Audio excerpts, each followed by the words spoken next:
बिस्मिल्लाहिर्रहमानिर्रहीम। अस्सलामुअलैकुम। मेरी शादी को कुछ ही दिन हुए थे जब हम लोग एक नए घर में मुंतकिल हो गए। मेरी सास ने मुझसे कह दिया था कि ये घर अब तुम्हारा ही है, सो तुम इसकी हिफाजत करो, इसे इस तरह बना संवार कर रखो जैसे किसी की नई नवेली दुल्हन होती है। मैं अपनी सास की इस बात से बहुत खुश हुई थी, क्योंकि आजकल सासें अलग घर देना तो दूर की बात, बहू को कभी सुकून से अपने बेटे के साथ बैठा देख भी लें तो उनके तन बदन में आग लग जाती है। मगर मेरी सास इस हवाले से बहुत अच्छी थी। इन्होंने आज तक कभी मुझे मेरे शौहर के पास बैठने वक्त गुजारने से मना नहीं किया, बल्कि शादी के 1 साल बाद ही मुझे और मेरे शौहर को नए घर में मुंतकिल कर दिया। लेकिन हालात जैसे बदल रहे थे, मुझे कुछ समझ न आई थी। सास ने मुझसे कहा कि तुम नए घर में सफाई शुरू कर दो, क्योंकि ये घर पहले किसी और के इस्तेमाल में था। इस घर में रहना हमारे लिए थोड़ा मुश्किल था, लेकिन घर खूबसूरत था, कुशादा था, हवादार था। अगर मैं इसकी थोड़ी देखभाल करती तो अच्छा खासा था। सो 2-3 दिन से मैं मुसलसल अपने घर की सफाई में मसरूफ थी, जब मैंने देखा कि मेरा शौहर शाकिर घर से गायब रहने लगा है। मैं अगर पूछ भी लेती तो कहते कि घर की चीजें लाने के लिए बाहर गया था, और बात भी ऐसी ही थी। वो कभी घर के लिए झाड़ू, कभी मग, तो कभी कोई चीज ले आते। मैं उन्हें कहती, शाकिर अलग अलग जाने की क्या जरूरत है, आप एक ही बार बाजार जाएं, मैं आपको फहरिस्त बना कर दूंगी, आप वो सब चीजें ले आइएगा, इसमें इतनी बड़ी बात क्या है। वो कहते, मुझे चलते फिरते कोई भी चीज पसंद आ जाती है, इस तरह अगर फहरिस्त बनाकर जाऊंगा तो कोई ना कोई खराब चीज भी आ जाएगी। तो मुझ पर भरोसा करो, मैं इस घर को तुम्हें सजाने में मदद करूंगा। मैं अपने शौहर की बात से खुश हो गई। अब मैं और भी जोरों शोर से घर की सफाई करने लगी थी।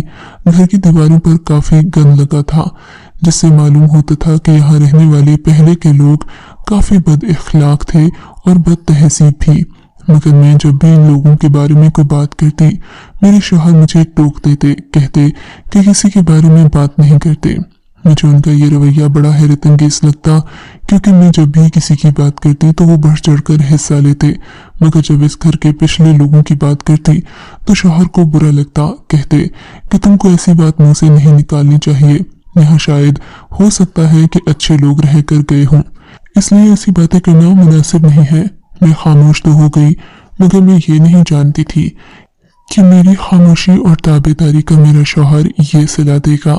मगरिब का वक्त हो गया था। मैंने कुछ मजीद सफाई की थी। अब मैं झाड़ू लगा रही थी। मेरी सास मुझे बार बार मना कर रही थी कि तुम इस वक्त झाड़ू नहीं दो, घर में बदकिस्मती आती है। मैं उनकी बात नहीं मान रही थी। तभी मैंने सारा कूड़ा इकट्ठा करके दरवाजे से बाहर फेंकने के लिए जैसे ही दरवाजा खोला तो सामने खड़े 2 लोगों को देखकर मेरी तो जैसे आंखें खुली की खुली रह गईं।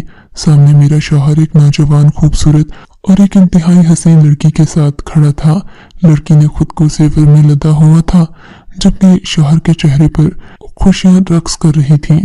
मैं ये देखकर हैरान भी हुई, क्योंकि पहली बार तो मुझे यकीन ही नहीं आया कि ये लड़की मेरे शौहर के साथ आई है। मैं समझी कि शायद घर से भागी कोई लड़की होगी जो भागकर शादी करना चाहती होगी।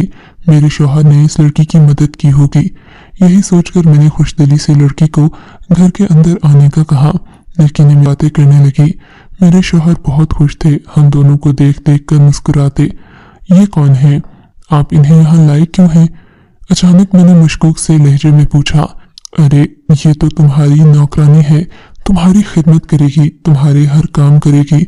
तुम्हारी फिक्र में मैंने तुम्हारे लिए इतनी खूबसूरत काम वाली लाई है, देखो तो सही। शौहर की ये बात मुझे अच्छी नहीं लगी। जब भी तो मुझे शक हुआ कि ये औरत कोई नौकरानी नहीं है। नौकरानी होती तो भला रूसी लिबास में क्यों होती। ये बात मैंने अपने शौहर के बजाय उसी लड़की फारिया से पूछ ही ली। क्या बात है, तुम अगर काम वाली ही हो तो तुमने इतना बनाव सिंगार क्यों कर रखा है? क्या घर वालों से भाग कर आई हो? जी बस कुछ ऐसा ही समझ लें। मैंने शौहर के लिए अपने घर वालों को छोड़ा। मैं तो उससे बेपनाह मोहब्बत करती थी। मेरे घर वालों ने कहा हम तुम्हारी शादी चचा के बेटे मेरे घर वालों ने कहा हम तुम्हारी शादी चचा के बेटे मुमताज से करना चाहते हैं, मगर मैं सादिक को पसंद करती थी। साकिब मेरे घर के करीब रहता था, हमारा पड़ोसी था, आने जाने वाला था। मुझे शुरू से ही वो लड़का पसंद था, इसीलिए मैं अपनी शादी उसके साथ रचाना चाहती थी। मगर फिर अजीब बात तो ये हुई कि मेरे शौहर को मेरे माँ बाप ने रद्द कर दिया। अब मुझे कुछ न कुछ तो करना ही था। मैं अपने महबूब से दूर नहीं रह सकती थी, इसीलिए मैंने उससे मिलकर यह फैसला किया कि हम रात के 2 बजे घर से भाग जाएंगे और फिर कभी अपने घर वालों की तरफ मुड़कर नहीं देखेंगे। जब ये लोग राजी हो जाएंगे, हम दोनों को एक दूसरे का समझने लगेंगे, कबूल कर लेंगे, तो हम वापस आ जाएंगे। अगरचे मेरा महबूब इस बात से मुत्तफिक नहीं था, मगर मैंने हिम्मत की और रात के 2 बजे अपने घर से कदम बाहर रख दिया। घर की दहलीज से बाहर कदम रखते ही इज्जत से हाथ धो बैठती है। अब मैं वापस तो जा नहीं सकती थी। स्टेशन पर पहुंचकर उस बेवफा का इंतजार करने लगी, मगर उसने ना आना था, सो वो नहीं आया। मैं स्टेशन पर बैठी रोती रही। मैं तो घर से दुल्हन का लिबास पहनकर निकली थी। मुझे तो लगा था कि वो मेरी हर बात मानेगा, मेरी इतनी बड़ी कुर्बानी की कदर करेगा, लेकिन उसने तो ऐन मौके पर पीठ दिखा दी। वो तो यूं भागा जैसे गधे के सर से सींग। मैंने सोचा भी नहीं था कि मेरे लिए वो इतना बड़ा गड्ढा खोद देगा, मुझे बीच रास्ते में लाकर यूं अचानक ही छोड़ देगा। घर जाने की बजाय मैं स्टेशन पर ट्रेन का इंतजार करने लगी। थोड़ी ही देर में ट्रेन आ गई। मैंने गाड़ी पर बैठते ही उस बेवफा को याद करके रोना शुरू कर दिया। तब एक औरत मेरे पास आई। उसने मुझे कुछ रकम दी और कहा कि तुम कराची शहर में उतर जाना। वो शहर गरीबों के लिए किसी माँ की आगोश जैसा है। जरूर तुम्हें कोई न कोई काम मिल जाएगा। ना हुआ तो तुम किसी दारुल अमान में उतर जाना। लेकिन बेटी, मेरा मशवरा है, तुम अपने माँ बाप के घर चली जाओ। उस औरत ने मुझे ये बात कही तो थी, मगर उस वक्त मैं समझी नहीं। बस करते करते मैं वहां से आ गई। कराची पहुंचकर मुझे समझ न आया कि मैं क्या करूं। एक फैक्ट्री के सामने खड़ी थी कि आपके शौहर मिल गए। तभी से इन्होंने कहा कि तुम मेरे घर में नौकरी कर लो, वैसे भी अब तुम्हारा आगे पीछे कोई नहीं।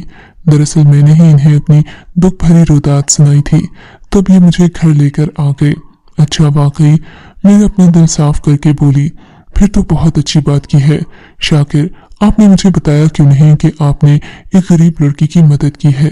वैसे शक तो मुझे भी था कि आपने किसी लड़की को सहारा दिया है, लेकिन मैं ये नहीं जानती थी कि आप इतने बड़े दिल वाले होंगे। आपने मेरे लिए इन्हें घर लाया। घर के कामों होगी ही, मैं दिन भर बोरियत से बच जाऊंगी। मेरी बात पर शाकिर मुस्कुरा दिए। हाँ, बस इसीलिए तो मैं अपनी बेगम का बहुत ख्याल रखता हूँ, इसीलिए इस लड़की को यहाँ लाया हूँ। मेरी सास उस वक्त कमरे में दाखिल हुई और शाकिर की तरफ देखकर बोली, शाकिर बेटे, मैं चाहती हूँ कि तुम अपनी बात को अभी वाज़ेह कर दो। क्या अम्मा जी? शाकिर ने घूमकर अपनी माँ की तरफ देखा तो माँ जी खामोश हो गई। अच्छा ठीक है, मैं अभी जाती हूँ, मैं तुम लोगों से बाद में बात करूंगी। दरअसल मैं यहाँ अपने किसी काम से जा रही हूँ। सास ने कहा, कमरे से निकल गई। उनकी आखिरी बात ने मुझे शक में डाल दिया। शाकिर के कहने पर मैंने उस लड़की को अलग कमरा दे दिया, मगर हैरत की बात यह थी उसने मुझसे नए कपड़े तलब नहीं किए। कहने लगी कि मेरे पास अपने कपड़े हैं, मैं वही पहनूंगी। मैं सोचने लगी कि अगर वो घर से इसी तरह निकली थी, यानी बेसर सामानी के अपने लिए पहनने के जोड़े कहाँ से आए। खैर, मैंने उसे अलग कमरा दे दिया। शाकिर मेरे पास आए तो इन्होंने उस लड़की की कोई बात नहीं की, तभी मैं मुतमईन हो गई। लेकिन रफ्ता रफ्ता मेरे शौहर की वारफ्तगी समझ आती गई। वो शुमाइल की जानिब ज्यादा झुकाव दिखाने लगे। हम जब भी खाना खाते, शुमाइल को आगे बढ़ बढ़ कर खाना देते, जबकि मैंने अब उसे अपनी हैसियत में रखना शुरू कर दिया। तो मेरे शौहर को ये बात भी बुरी लगी। मैं अक्सर शाकिर से कहती कि ये लड़की नौकरानी है, फिर हम इसे इतनी इज्जत क्यों दे रहे हैं, जबकि मेरा शौहर मेरी कोई बात नहीं मानता। कहता कि ये तो हमारी नौकरानी है, नौकरों का ख्याल रखना चाहिए। अगर हम ऐसा नहीं करेंगे तो और कौन करेगा। ये तो हमारे घर ही हमें अपना सहारा समझकर रह रही है। तुम अपनी बोक्स और इनाद को एक जगह रखो और इसके साथ मेहमान समझकर अच्छा सलूक करो। गर्ज ये कि एक बार फिर मेरे शौहर ने सलूक करो। गर्ज ये कि एक बार फिर मेरे शौहर ने मुझे ये बावर करा दिया कि उनकी मेरी इस काम वाली से कोई भी दिलचस्पी नहीं। सिर्फ बात इतनी है कि वो नौकरों और मुलाजिमों का ख्याल रखते हैं। मैं मुतमईन हो भी जाती अगर मेरी सास का रवैया ना बदलता। जब भी वो मेरे कमरे में आती मुझसे यही कहती, तुम तो आराम करती रहती हो, सारा दिन शुमाइल काम करती है, वो भी बेचारी तो इंसान है। उनकी ये बात सुनकर मैं हैरान हो गई। माँ जी, आप ऐसी बातें कर रही हैं? वो इस घर की नौकरानी है, वो काम नहीं करेगी तो कौन करेगा? मेरी बात सुनकर माँ जी का मुंह बन गया। हाँ, आजकल की लड़कियों को तो बस लेटने और बैठने से ही फुर्सत नहीं है। न जाने क्या हो गया है इस नस्ल को। ना कोई लड़की काम करना चाहती है, ना ही अपने माँ बाप की, सास ससुर की खिदमत करना चाहती है। हम तो अपने जमाने में बड़े तेज हुआ करते थे। अम्मा जी की ये बातें सुनकर मुझे हैरत होती। आज ने ऐसी कोई बात नहीं कही थी, लेकिन अब वो भी उसी शुमाइल की हिमायत में मुझसे बातें कह रही थी। खैर मैं खामोश रही क्योंकि शुमाइल तो एक नौकरानी थी, मैं उसकी वजह से अपना घर खराब क्यों करती। लेकिन एक दिन मुझे हैरत हुई जब मेरी सास ने शुमाइल को मेरा ही एक जोड़ा निकाल कर पहनने के लिए दिया। मैं उससे वो जोड़ा मांगने लगी तो सास ने कहा, तुम्हें इस लड़की का कोई ख्याल नहीं, बेचारी अपने माँ बाप को छोड़कर आई है भी इतनी कम उम्र, तुम इसका हर वक्त दिल दुखाती रहती हो। मैंने सोचा मैं अपने शौहर से इस बात की शिकायत करूंगी। शाम को जब शाकिर घर आए, मैंने उनसे ये बात कही तो हाथ जोड़कर बोले, बस कर दो, तुम हर वक्त शुमाइल की ही बातें करती रहती हो, जैसे कि वो तुम्हारी नौकरानी नहीं सौतन हो। अरे भाई, वो तुम्हारा काम है, तुम जानो। मैं तुमसे दो चार जो बातें करने आता हूँ, तुम क्या वो भी खत्म कर दोगी? उनकी बातें सुनकर मैं परेशान हो गई। मैंने चुप रहना शुरू कर दिया, मगर रफ्ता रफ्ता घर के शुमाइल अच्छे कपड़े पहनने लगी, अच्छा खाने लगी। एक दिन तो मेरे शौहर ने खाने की मेज पर शुमाइल से कहा, तुम यहाँ आकर खिल गई हो, तुम्हारी रंगत पहले से बहुत बेहतर हो गई है। मुझे तो लगता है कि तुम्हें हमारा ही असर हो गया है। उनकी ये बातें सुनकर मुझे शुमाइल से नफरत होने लगी थी। मैंने एक दिन अपने शौहर से साफ साफ बात करने का फैसला कर लिया था, क्योंकि अब मैं शुमाइल को मजीद घर में बर्दाश्त नहीं कर सकती थी। मैंने रफ्ता रफ्ता घर के काम खुद संभालना शुरू कर दिए, मगर अब तो बाजी ही पलट गई। शुमाइल मैडम अच्छे कपड़े पहनकर कुर्सी पर बैठी रहती और मैं घर के काम करती रहती। मेरा ख्याल था कि मैं इस तरह अपनी सास और शौहर को यकीन दिला दूंगी कि मैं घर के काम खुद कर सकती हूँ। मुझे अब इस शुमाइल की ज़रूरत नहीं, इसे घर से निकाल दें। मगर मेरे ऊपर तो हिसाब ही उलट पड़ गया। जैसे ही मैंने शौहर से ये बात की तो कहने लगे, हाँ तो सही है, जब हमारे यहाँ की तो कहने लगे, हाँ तो सही है, जब हमारे यहाँ कोई मुश्किल होगी तब तुम्हें शुमाइल की ज़रूरत पड़ेगी। नहीं, मैं इस घर में शुमाइल को अब मजीद रखना नहीं चाहती। मैंने अपने पड़ोस में एक गरीब औरत को काम के लिए रखा है, वो भी इसी तरह सिर्फ राशन के लिए काम करना चाहती है। शुमाइल से मैं खुश नहीं हूँ। मेरे शौहर इस बात पर बिफर गए। देखो, अब तुम गलत बात कर रही हो फारिया, तुम्हें नहीं पता कि ये दुनिया कितनी भयानक है। अगर मैंने तुम्हें इस घर से निकाल दिया तो तुम इसी तरह दरबदर होती फिरोगी। इसलिए मैं जैसा कहता हूँ तुम वैसे ही बनकर रहो। आप मुझे घर से निकाल देंगे, मगर वो क्यों? मैंने पूछा तो वो गुस्से से बोले, इसलिए कि वो काम वाली नहीं बल्कि मेरी दूसरी बीवी है। मैं उसे छोड़ नहीं सकता, न तुम्हारे ये नखरे बर्दाश्त कर सकता हूँ। शाकिर की बात सुनकर मेरे सर पर तो आसमान आ गिरा। क्या वो आपकी बीवी है और आप मुझे धोखे से कर रहे थे? मुझे लगा कि आप तो उसे अपनी मदद के लिए लाए हैं, जबकि आपने तो उसे किसी और मकसद के लिए यहाँ लाया था। अरे, अगर आपने दूसरी शादी कर ही ली थी तो मुझे तो बता देते, कम से कम मैं आपका घर छोड़कर चली जाती, क्योंकि ऐसे हालात जिंदगी में रहना मेरे लिए तो मुमकिन ही नहीं। मेरी बात पर शाकिर उठकर खड़े हो गए। तुम्हारी मर्जी है, तुम जहाँ मर्जी जाना चाहो, मुझे कोई फर्क नहीं पड़ता। दरअसल मेरी दूसरी बीवी न सिर्फ खूबसूरत है बल्कि वो मेरे कारोबार को भी समझती है। अब अगर तुम्हें ये बात समझ नहीं आती तो मैं क्या करूं? वैसे भी मर्द को 4 शादियों की इजाजत है। तुमने अगर उसे तस्लीम नहीं करना तो मत करो, लेकिन मैं अब उसे अपना चुका हूँ, उसे सहारा दे चुका हूँ, अब यूं नहीं कर सकता। शाकिर की बात सुनकर मेरा दिल खून के आंसू रोने लगा। मैंने क्या क्या नहीं किया था शाकिर की मोहब्बत में, मगर इन्होंने तो मुझे तोड़ कर रख दिया। मैं अपनी जिंदगी में बहुत परेशानियां उठा चुकी थी और अब जबकि मैं अपने नए घर में मुंतकिल हो गई थी, जिंदगी जीने का दिन आए थे, तब मेरी सास और मेरे शौहर ने मिलकर मुझसे धोखा कर लिया। खुदा जाने के सास को किसने ये बातें बताई थी और क्या ही उन पर दम बढ़कर फूंका था कि वो हर दम अपनी दूसरी बहू के गुण गाने लगी। वो मुझे मेरा अपना दुश्मन समझने लगी, जबकि मैं अपनी सास की बहुत इज्जत करती थी। कुछ दिन मजीद गुजरे, मेरे घर का नक्शा ही बदल गया। मैं अपने घर की नौकरानी बनकर रह गई, जबकि मेरा शौहर और मेरी सास मेरी सौतन की तारीफें करते रहते। ऐसे हालात ने मुझे जहनी मरीज बना दिया। एक दिन मैंने कसम खा ली कि आज मैं इस घर में नहीं रहूंगी, चाहे जो भी हो जाए। इस घर से निकलकर कहीं दूर चली जाऊंगी, जहां ना ही मेरा शौहर हो, ना मेरी सास और ना ही मेरी सौतन।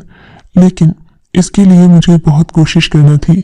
सबसे पहले तो मुझे अपने लिए कोई ठिकाना ढूंढना था, लेकिन मैं ऐसा कर नहीं पाई। पहले ही मेरी अपने शौहर से लड़ाई हो गई। जब मैंने घर से जाने की बात की तो सौतन ने और शौहर ने मिलकर मुझे न सिर्फ बदचलन औरत कहा, बल्कि लड़ाकू, बेसब्री और मुंहफट भी कहा। अपने ही शौहर के मुंह से अपने लिए ये बातें सुनकर मेरा दिल करची करची हो गया। सोचा कि अब तो इस दुनिया में रहने का कोई जवाब नहीं है, मुझे तो मर जाना चाहिए। जिस औरत का शौहर ही उसका ना हो सका, उसकी मोहब्बतों का क्या फायदा। मैंने अपने घर से निकलने की ठान ली। शौहर की बातें सुनते ही मेरा दिमाग घूम गया था। मैंने मजीद उनकी कोई चीज न सुनी और फौरन से भागकर अपने घर आ गई।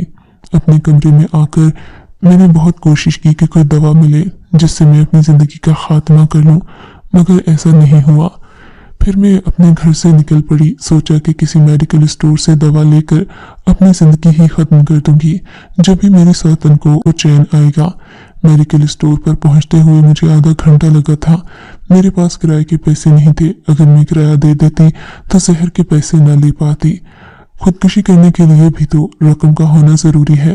थोड़ी ही देर में मैं दुकान में खड़ी थी। मैंने उस दुकान वाले से चूहे मार गोलियां तलब की। दुकान वाला मुझे हैरत से देखने लगा।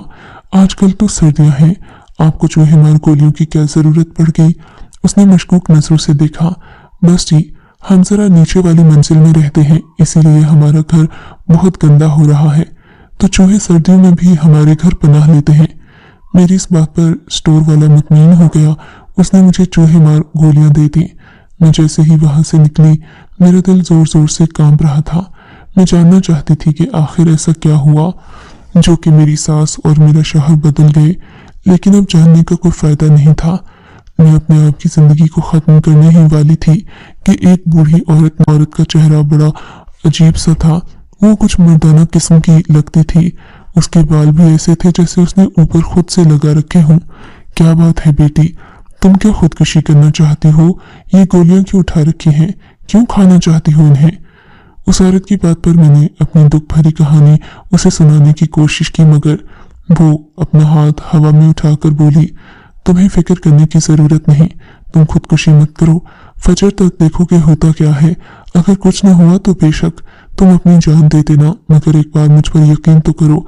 तुम फजर होने तक का इंतजार करो, फिर मैं तुमसे खुद पूछूंगी, मैं तुम्हारे घर भी आऊंगी। ये सुनकर वो औरत वहां से चली गई। मैं हैरान थी कि चलो, अगर फजर तक मेरे हालात बदल सकते हैं तो इतना भी सब्र करने में क्या ही हर्ज है।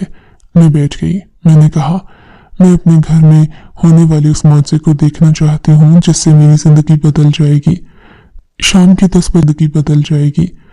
शाम के 10 बजे तक मैंने इंतजार किया, फिर मेरी आंख खुल गई। खुदा का शुक्र, फजर से जरा पहले मेरी आंख एक शोर से खुल गई। मैंने देखा हमारे घर के बाहर शोर हो रहा था। मैं हैरत के मारे उठ बैठी। देखा तो बाहर जोर जोर से दरवाजा बजाया जा रहा था। शाकिर ने दरवाजा खोला तो सामने पुलिस खड़ी थी। पुलिस वालों की वर्दी देखकर ही मेरे शौहर समझ गए थे कि कुछ गलत हुआ है, मगर फिर जो इन्होंने हमें बताया वो तो हमारी समझ से बालातर था। दरअसल मेरे शौहर की दूसरी बीवी कोई आम औरत नहीं थी, बल्कि एक जराइम पेशा थी। उसने जो भी अपने कपड़े वगैरह पहन रखे थे वो सिर्फ और सिर्फ दिखावे के थे, वरना तो वो लोगों से नकली शादियां करती और उनके जेवर वगैरह लूट कर भाग जाती। इन दिनों उसका वास्ता एक बड़े तगड़े खानदान के चश्मा चिराग से पड़ा। वो उसे लूट कर भागने की कोशिश कर रही थी कि पुलिस की नजरों में आ गए और फिर पुलिस उसके पीछे हो ली। मेरे शौहर को उसने बहला फुसला कर इस्तेमाल करने की कोशिश की। वो भी उसकी बातों में आ गए। सास लालच में आ गई कि बहू अमीर है तो उन्हें भी रंग देगी, मगर ये सब तो चोरी और दिखावे का था। भला इससे कैसे ही किसी की जिंदगियां संवर सकती हैं। मेरे शौहर ने फौरन ही उसे तलाक दे दी और पुलिस को अपना भी बयान रिकॉर्ड करा दिया कि उनको तो ये लड़की सड़क किनारे से मिली थी, उनसे शादी करना चाहती थी, सो उन्होंने निकाह कर लिया। शाकिर आज भी इस बात पर बहुत शर्मिंदा थे कि वो एक औरत की खूबसूरती देखकर बहक गए थे, मगर मैं सोचती हूँ कि वो औरत कौन थी जिसने मुझे ये सब बताया। कभी कभी हमारे घर आने वाले एक पुलिस वाले की शक्ल में मुझे वो औरत दिखाई देती है, तो कभी कभी लगता है जैसे वो अल्लाह की मेरे लिए मदद थी। आपको अगर ये कहानी अच्छी लगी है तो इस वीडियो को लाइक कीजिए और इस तरह की मजीद कहानियां सुनने के लिए हमारे चैनल को जरूर सब्सक्राइब कीजिए। कहानी सुनने का शुक्रिया। आपसे मुलाकात होगी अगली वीडियो में। तब तक के लिए अल्लाह हाफिज।